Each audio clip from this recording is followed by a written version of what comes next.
गृहमंत्री अमित शहा यांच्या उपस्थितीमध्ये आज भाजपचा मेळावा पार पडतोय। आजच्या मेळाव्यात शहांनी नेत्यांसह पदाधिकाऱ्यांना मार्गदर्शन केलंय।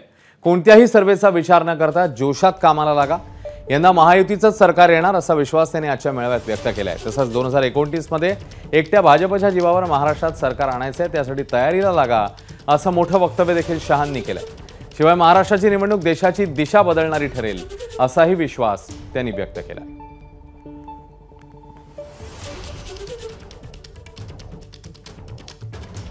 अमित शहा नेमकं काय म्हणाले? जे सरकार काम करतं तेच निवडणुका जिंकतात। आपण सलग तिसरं सरकार बनवलंय। आपली निराशा झटकून टाका, कोणत्याही सर्वेचा विचार करू नका। मी सांगतो, राज्यात भाजपचं सरकार येईल, त्यासाठी जोमात काम करा। यंदा महायुतीचं सरकार येईल ही काळ्या दगडावरची रेघ आहे असं म्हणतात अमित शहा। 2029 मध्ये एकट्या भाजपच्या जीवावर सरकार आणायचंय। यंदा फक्त ऐका, 2024 मध्ये युतीचं सरकार असेल, पण 2029 मध्ये कमळ चिन्हावर एकटं भाजपचं सरकार असेल।